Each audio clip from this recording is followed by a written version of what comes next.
Okay. The views expressed on this program are not the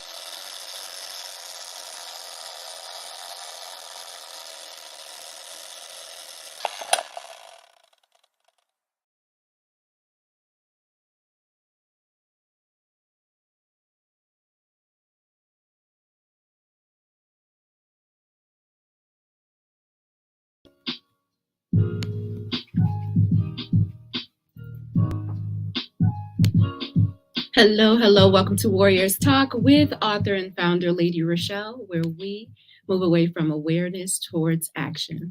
It's Health and Wellness Monday, and our topic for today is facts about cancer survivorship. We are live on Intellectual Radio. We just heard from the Drive FI with Roman. Keep it locked right here on Intellectual Radio and allow us to feed your brain.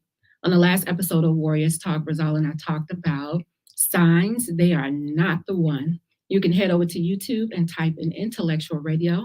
Stay connected for any episodes you may have missed.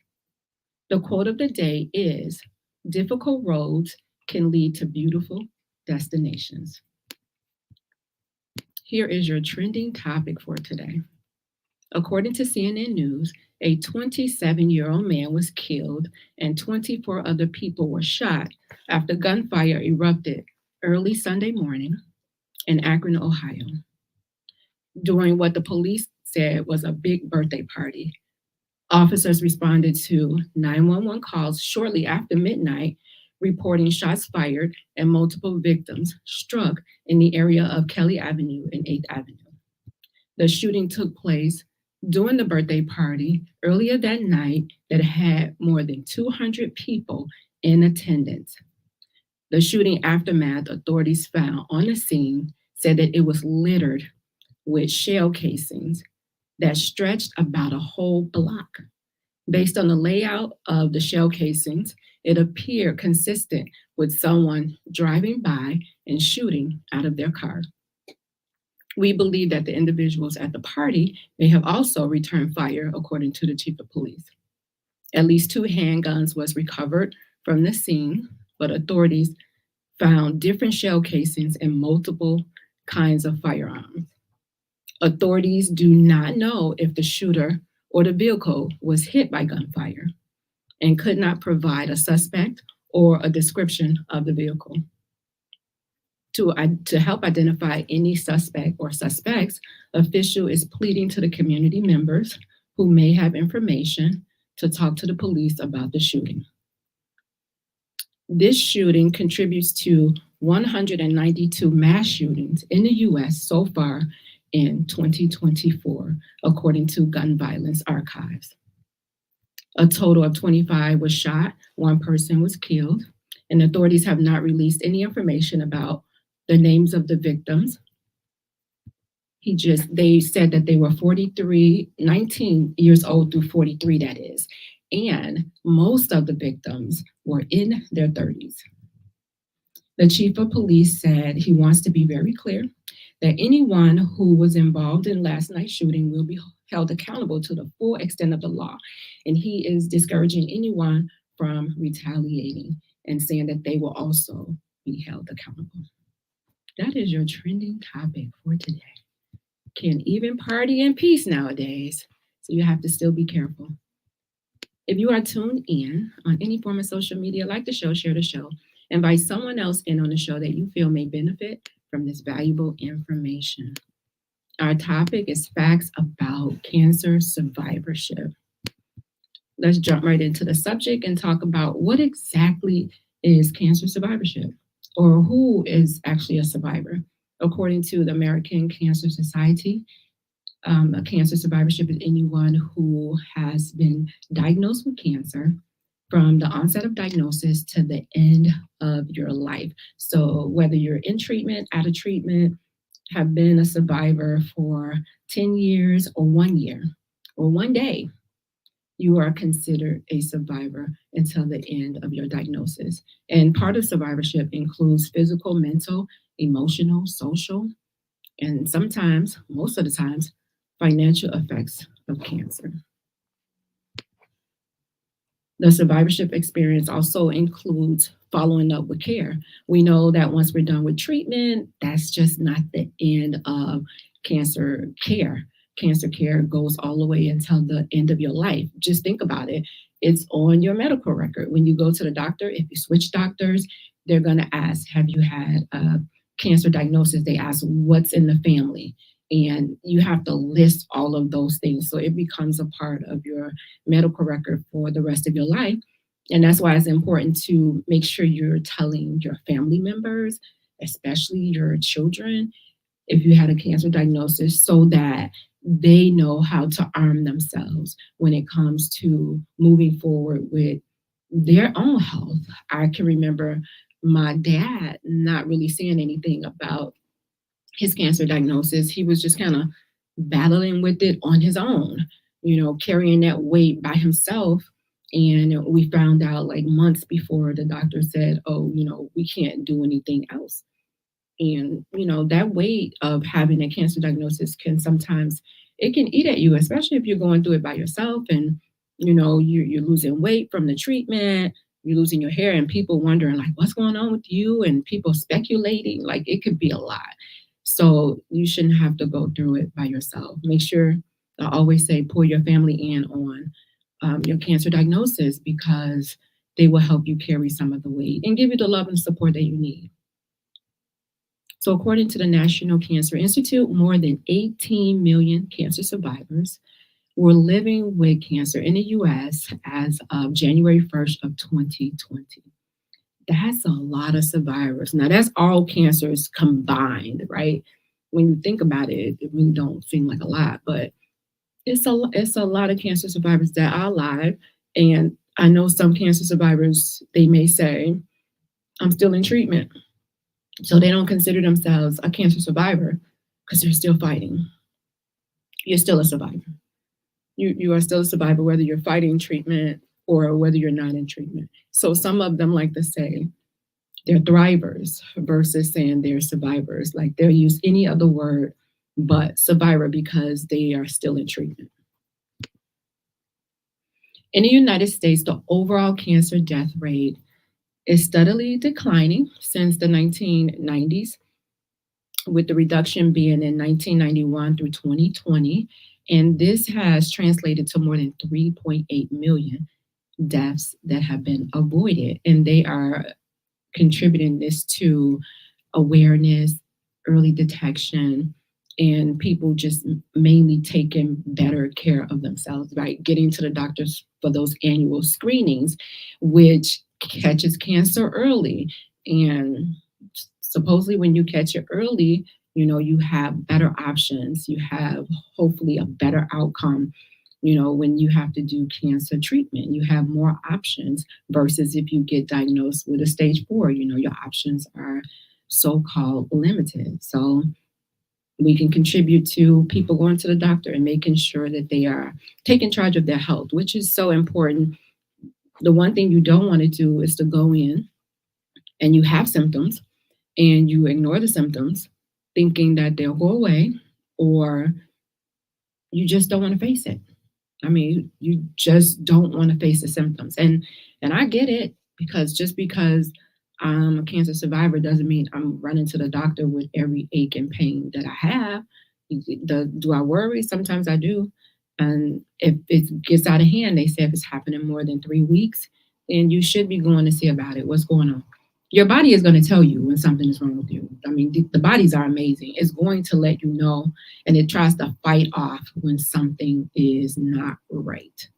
So it's just up to you to do with what that signal is telling you.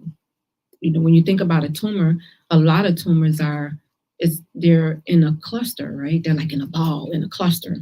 That's just your body protecting you, right? It's allowing that tumor, all of those cells to be collected in that tumor, unless it gets outside of the tumor and then it starts to spread because some of the cells have gone rogue in your body. And we know that happens because we have people that are living with metastatic breast cancer, which is stage 4 breast cancer. But your body is this awesome machine that when something is going wrong with your body, it's going to alert you. It's going to tell you, hey, something is not right, giving you a chance to do something about it. You know how before you get a cold, excuse me, and you have this tickle in your throat, it's giving you a chance to say, okay, let me load up on some zinc, some vitamin C, so that I can maybe lessen the symptoms of what's going to happen or make them disappear altogether. So just listen to your body. Your body will not steer you wrong. In 2022, approximately 20 million cancer cases were newly diagnosed worldwide.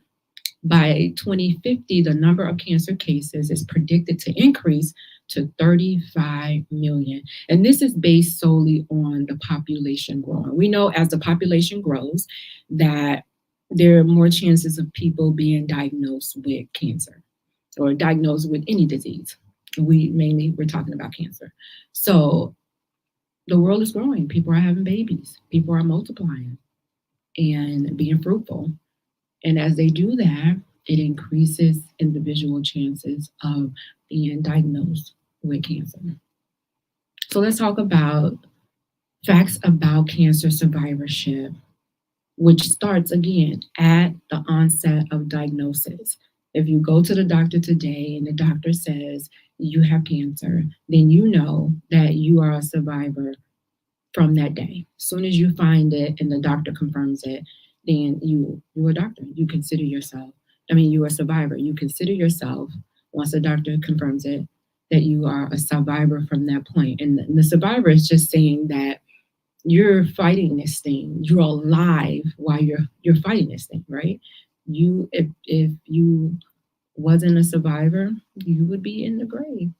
So can embrace your survivorship. Don't feel like, oh, survivor, I don't want to be a cancer survivor. I don't want nobody to call me that. But wear with a badge of honor. Like, don't feel like because you have a cancer diagnosis that all hope is gone. I just told you there are so many individuals that are living with cancer. Over 18.1 million people who are surviving. We celebrated yesterday National Cancer Survivors Day. So many people celebrated. So many people was loving on their loved ones and celebrating in honor of their loved ones still being here. Know that survivorship is diverse. Survivorship can range from age, type of cancer, stage of cancer, treatment received. Everybody's diagnosis is not the same. You may get the same diagnosis, you may get the same treatment, but your body is going to handle it differently, right? Your body, because you may have other ailments going on. You could be a diabetic going through cancer treatment. You could have high blood pressure going through cancer treatment. You could have lupus going through cancer treatment. You could have other issues going on when you're going through cancer treatment. And that plays a role in how your body accepts the treatment. So although you may be diagnosed with the same thing somebody else may be diagnosed with, maybe the same stage, same grade, y'all get the same treatment, but you like, dang, she went through that or he went through that with a whiz and came out looking like they was unaffected. And then you may be struggling just to get through every single day. Don't compare yourself with anybody else when you're going through your cancer diagnosis. I encourage you to focus on you. Focus on you. And so we know that as the population is growing, so is the number of people that are being diagnosed with cancer. And again, thank you to the advancements in treatment, early detection, and the survivors that are individuals that are taking charge of their health, that although the number is increasing with cancer, so is the number of survivors. So is the number of survivors. And I celebrate on a daily basis when it comes to cancer. Hey, Lisa. When it comes to cancer, you should. Number 4, know that this is a fact. There are going to be long-term effects of cancer. You're done with cancer treatment. The doctor said, okay, we're done. You're free to go. And you don't have any, appointments with the oncologist anymore. And just know that some people, sometimes 5-10 years down the line, they are feeling the long-term effects of cancer. Of course, we feel the short-term effects. We get the hair loss, the weight loss, all of the things that comes with, cancer treatment. Those may be the immediate effects of treatment. Then you may have the long-term effects, like I have lymphedema in my right arm because they removed 16 lymph nodes from my right arm. So now I deal with lymphedema in my right arm. I'm supposed to wear a sleeve every day as long as I'm woke. The sleeve's supposed to be on to reduce the swelling in that arm because of the lymph nodes that they took out of that arm. I deal with neuropathy. Sometimes it can be debilitating if I'm driving, if I'm walking. Sometimes I almost want to say it's like arthritis, but I guess it's kind of different because it's a different name. And sometimes I get it in my feet. Sometimes I get it in my hand to where my hand does its own thing. It may feel like almost like you're paralyzed in a way because you can't move past the neuropathy sessions as it's happening. You just have to wait for it to pass. And I noticed that I've having gotten neuropathy a lot. I noticed when I normally get neuropathy is like after I've had like a cold or dealing with some type of illness, then I notice that the neuropathy will happen. But normal everyday for me, no, I don't experience it, but it is a part of my medical history because it does happen from time to time. Now, when you're done with cancer treatment, you should be getting a survivorship care plan, right? Your doctor should not just be sending you off and waving you off to the world and not giving you a plan on what to do because you're done. So I can remember being done, and it was a 5 year period to where, because they give you that 5 years, because trust me, they don't expect you to make it past the 5 years. They don't.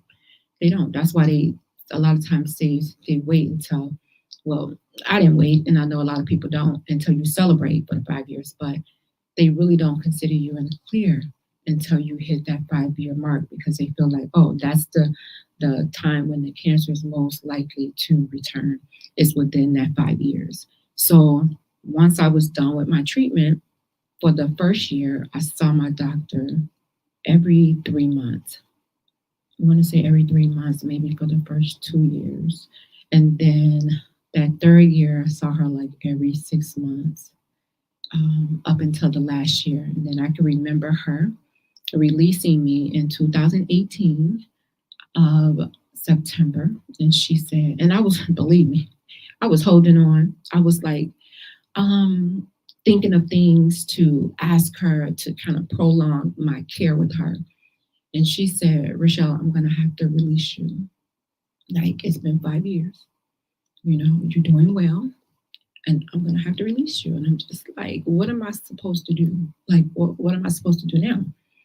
And then because I figure, like, I know some people that have breast cancer and they're taking tamoxifen or they're doing some type of therapy following their actual treatment there, and she's like, no, your cancer didn't cause for tamoxifen. My cancer wasn't hormone driven.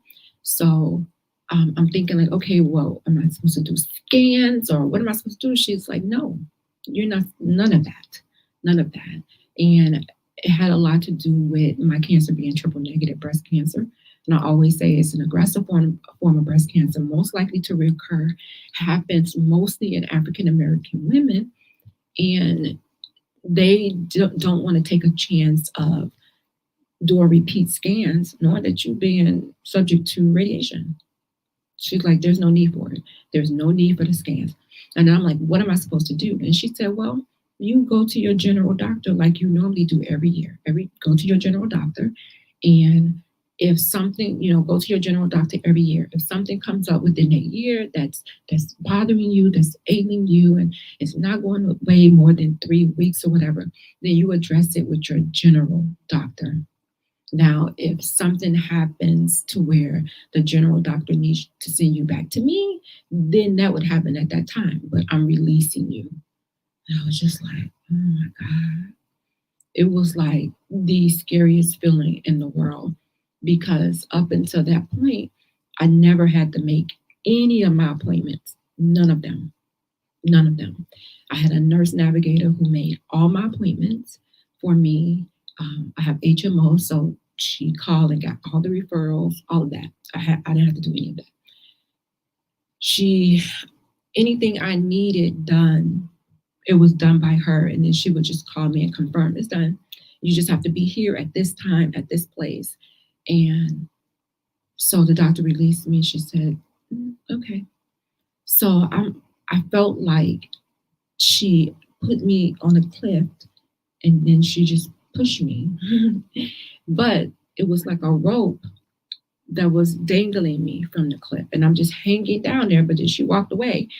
And then I'm looking down like, okay, who's going to help me? Because I was so focused on getting to treatment. I had tunnel vision. So I was like, focus. And now here I am left to figure this out on my own. Now I know that there are some places that have survivorship care plans for their patients, but there are a lot of them that do not. They don't. And they send you out there on your own, and your anxiety is high because you're worried about is, is this monster coming back?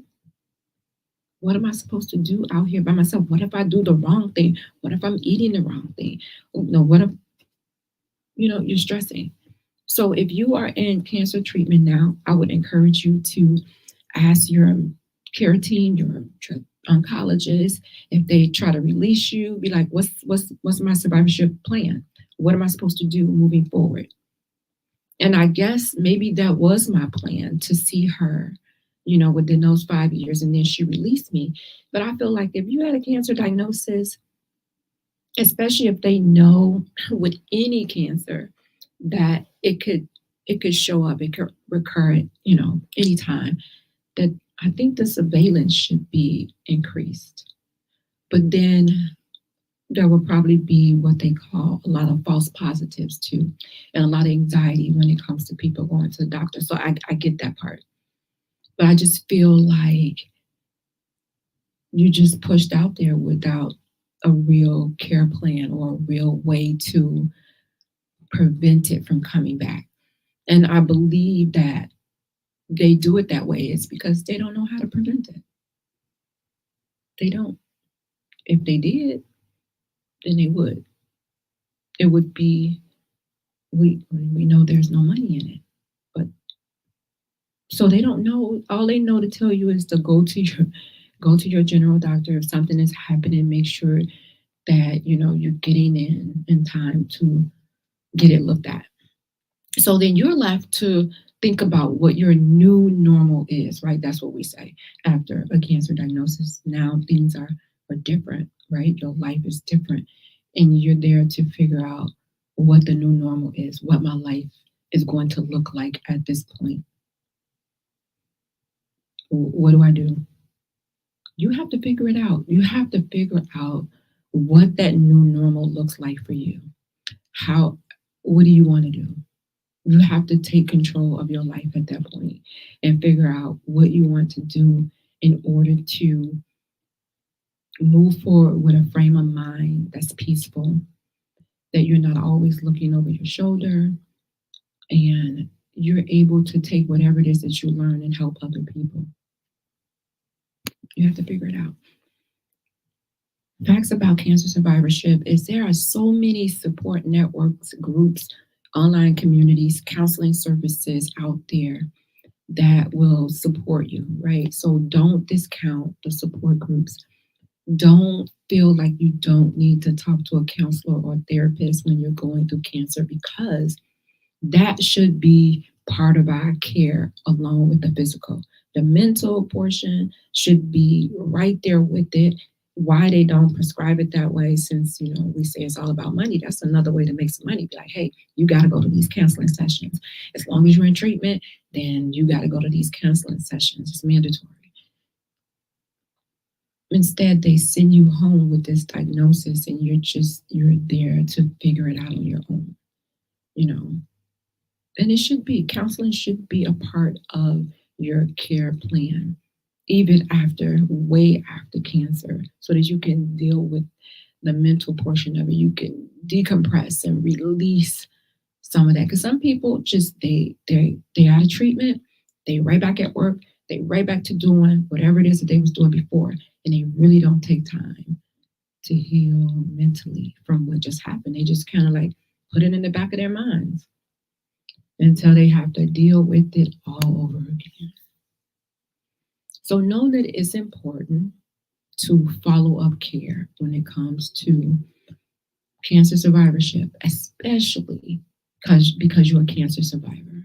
It's important for you to make sure you stay on top of at least going to the doctor annually to say, hey, this is what's going on with me, and be honest and truthful when you get there about your situation, about what you're dealing with, so that you can arm your doctor with what they need to do, if they need to order any tests, if they can give you some advice on how to handle things moving forward, or so that you can keep moving through your survivorship. It's important. And because we sometimes don't know what the signs of a reoccurrence is, and we may think that, oh, I have this pain in my arm and I'm not able to really stretch it fully. I don't know what's going on.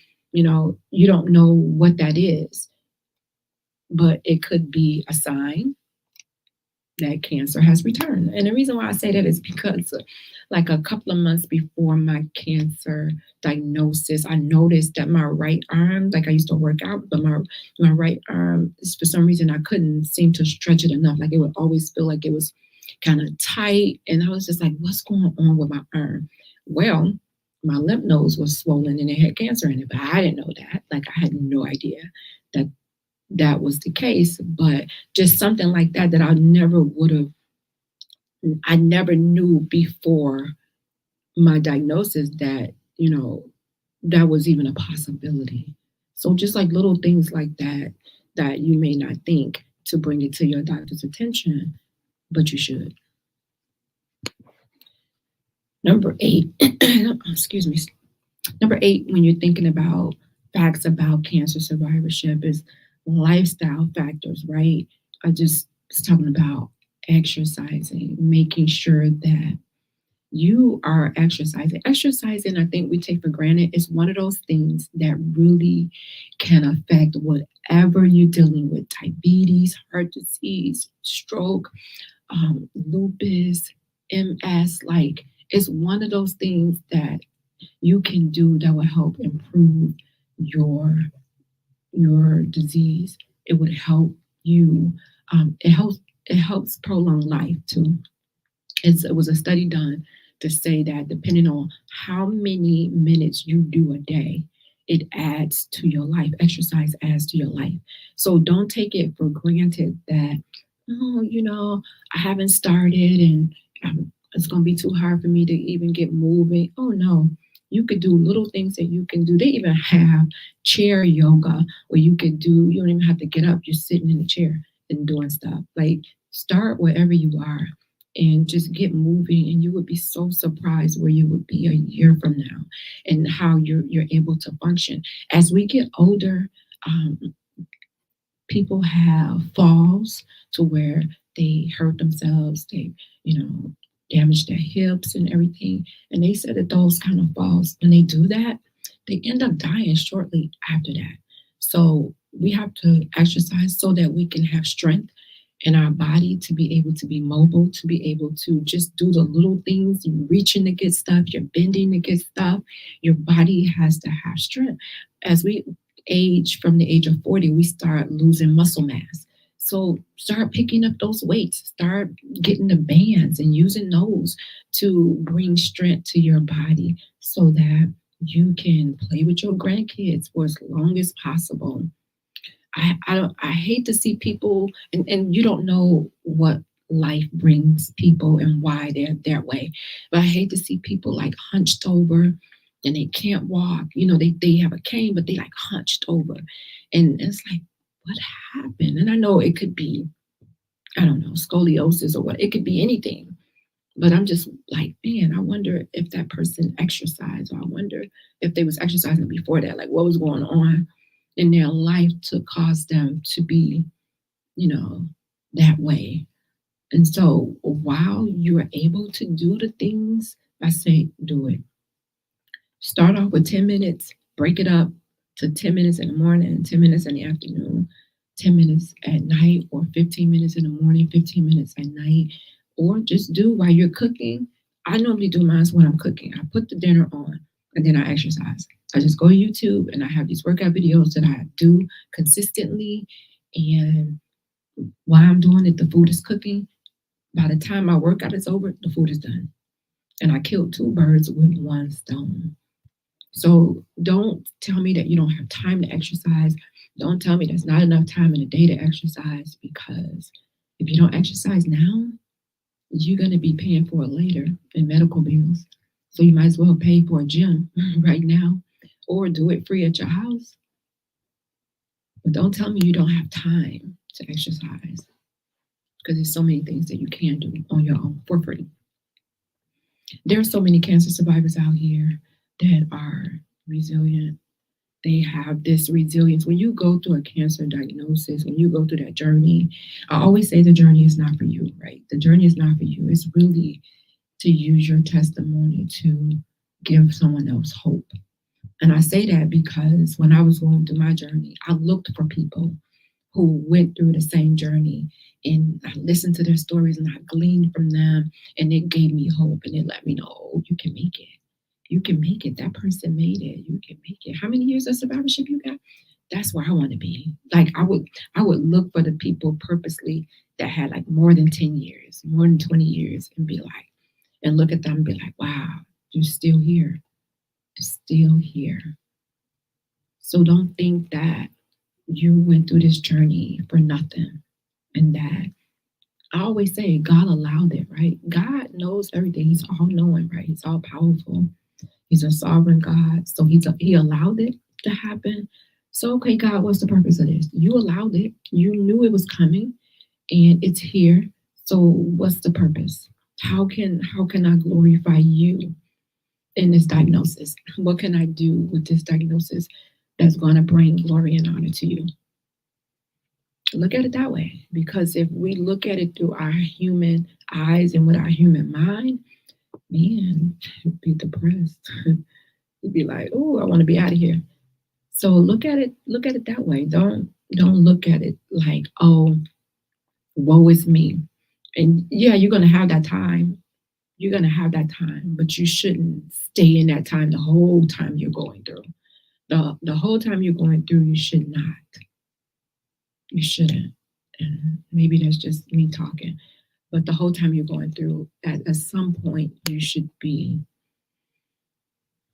wondering, what is this for? What purpose does this serve? Why am I going through? And some people be like, oh, don't question God. Why you can't ask? He knows everything. Why can I ask him? Why not? So facts about breast cancer survivorship is what happens now. What happens now that I'm done with treatment and the doctor has released me and I'm out here on my own? A lot of people get nervous, fear about moving on. They feel like if they talk about their cancer, that they're jinxing themselves and the cancer may come back. So a lot of people, some people don't like to share. And I know this because I asked a lot of people to be on the show and to talk about their journey. They're like, I'm not ready yet. Oh, no, I don't want to. And I get it that when you're not ready, because I was at the point to where I wasn't ready to talk about my cancer journey. I'm like, oh, I'm not ready yet. And I remember one day at church, I think it was Mother's Day, or we had a Women's Day service, and my first lady said, hey, I want you to testify and talk about your cancer journey. And I was like, what? I was like, oh, I'm still in treatment. Like, I'm still doing treatment. I'm not done with treatment. And I think that was in May, and I wasn't going to be done with treatment until like the end of June. So I was like, can I just wait until I'm done with treatment? She was like, no, talk about it now. I was just like, why would I do that? And I was so nervous to talk about it. I was like, oh God, like what can I say? Because I'm still in treatment. And I mean, how do I testify about cancer when I'm still going through it. And that was, excuse me, that was my beginning of me sharing. And when I tell you that that was probably the most painful time that I have ever shared my journey, because it was the first time that I shared my journey. I cried, but I got through it. I got through it, but it was painful for me. And I get it when people say they're not ready or they don't want to. I totally get it. I totally get it. Hey, you guys, I want to take a quick break and I want to highlight one of my sponsors, which is Gloria Dotson with Mary Kay. And she is catering to all of your beauty needs from head to toe.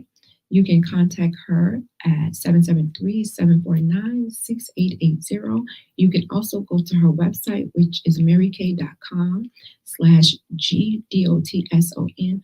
Please tell her that Warriors Talk sent you and go and see what kind of products that she have. We all know that Mary Kay is at the top of the line when it comes to skincare.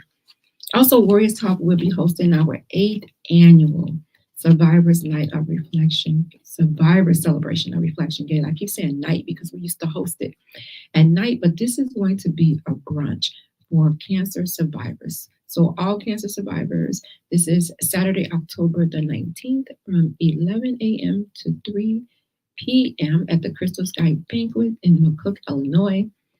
And we are celebrating all survivors. We're going to crown a Survivor of the Year, and then we're going to financially award a Warrior in Battle. So if you would like to sponsor or be a vendor, just email me at warriorstalk1@gmail.com. And you can also contact me at 773-886-8484. I'm so excited about the 8th year.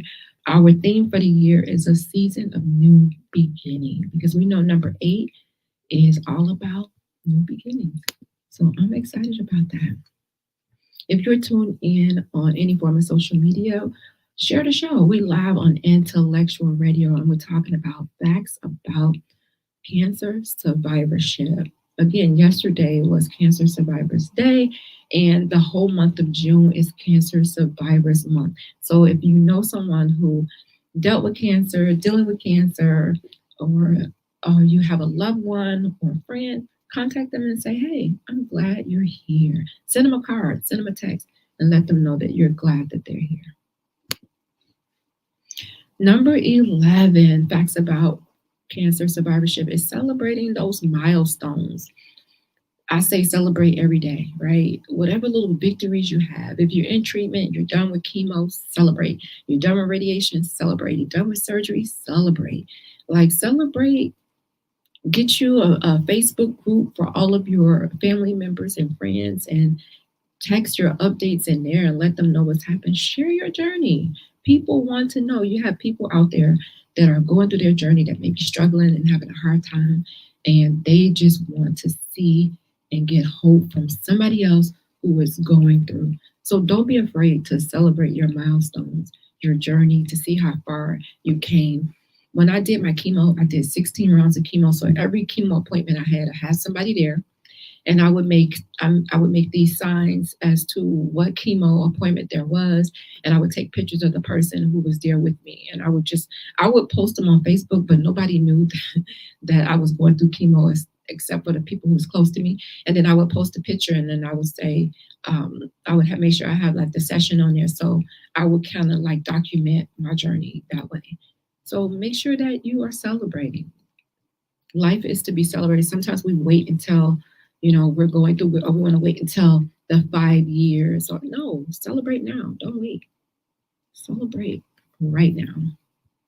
When they talk about cancer survivors and the years when it comes to people surviving, and it says in 2022, 67% of cancer survivors were 65 years old. 67%. That's a lot. That's a lot. Trust me, they don't expect you to live past the 5 years. They don't. They don't expect you to live past the 5 years. And they surprised if you do. I had my doctor called me. She had a nurse to call me. I think this was like maybe a year ago. And my mom said, I got a nurse called from the oncologist's office, right? Because the name will come across the thing. Her name was My doctor was Dr. Yellowbody. So her name came across the screen. And I said, why would they be calling? Like, I haven't been in cancer treatment in 10 years. So why was they calling? And I ended up calling her back, like, did you call me? I got a message from my mom. And she was like, oh, yeah, I'm sorry. It must have been a mistake. I was like, they was trying to see, was I still alive? I believe that. I believe they was trying to see, was I still alive? Like, they don't really expect you to live past that 5 years.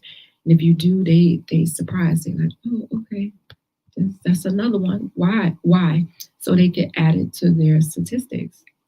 It's all about statistics, right? They'll add it after the 5 years. They'll start adding you to their statistics, or they'll sometimes they'll send you the little coin in the mail to say 5 years survivor or something like that. Like, no, I'm going to celebrate every day. I'm not going to allow you to box me in with this 5 years survivorship. A lot of cancer survivors deal with financial toxicity. We know that cancer care is expensive, right? Especially if you don't have insurance, if you underinsured. It's a lot of money. And we always say cancer is $1 billion business. So in total, the patient costs associated with cancer care in the US was estimated to be over $21 billion in 2019. 21 billion, that's a lot of money. That's a lot of chemo. That's a lot of radiation. And some people have financial hardships going through dealing with the cancer costs. And that's really the purpose of my gala, is to help an individual or individuals that are going through. Every year we award an individual or two or three, depending on how much money I raise, with a financial gift just to bridge the gap while they're fighting. So sometimes you think when you donate, like, oh God, where's my money going?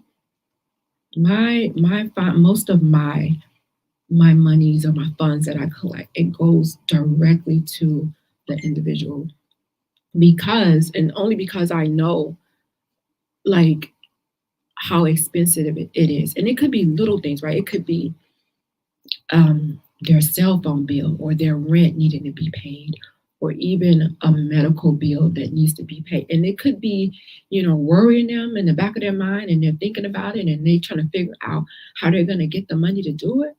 I know one lady was going through cancer treatment, and she was driving DoorDash. And I'm like, after chemo, I'm like, girl, you need to be at home and resting and recuperating. But she wasn't working because she couldn't. And so she was trying to get money in between. And I'm just like, that's crazy. So cancer is expensive. It's one of the most expensive medical conditions in the US today. One of the most expensive. And cancer survivors, a lot of them are having financial hardship. A lot of them lose their jobs because of the side effects from treatment. They're not able to work. They don't have the energy to work. I think I may have talked about this one, that when you go to the doctor, you still may feel uneasy about your medical checkup. That's just a fact about cancer survivorship. I mean, that's probably a fact about anybody going to the doctor, especially if you had a cancer diagnosis. You're just like, oh my God, what they gonna find? You do a blood test, calling the doctor like, hey, what's going on? You on my charge trying to figure out what's going on. So I believe that really never goes away. It may stay in the back of your mind, but it never goes away. You may feel uncertain about the future. Like, what's gonna happen? What's gonna happen now? Like, down the line, am I looking to be dealing with this all over again? Like, if and when is this cancer coming back? Like, you may be uncertain about the future, and none of us can predict the future, so don't even try. So that's why you should just be living your life, living it on purpose. Stop wasting time. We think we have a lot of time, and we waste a lot of time doing nothing. And you look back on your life and you're like, dang, I wasted so much time over here. And time is currency. But once it's gone, you cannot get it back. You can't get it back. Number 15, facts about cancer survivorship, survivor's guilt. Going through a cancer journey, you meet individuals that are going through their journey. You connect with these people, right? You're calling on the phone, you're taking trips together, you're hanging out, you're going to events together. And sometimes these people don't make it. And you feel guilty. You have survivor's guilt. Like, why not? Why not me? Why am I still here? What did I do to deserve to still be here? And it could be nothing. It's just not your time. God still has work for you to do. It's just that maybe that person's purpose was fulfilled.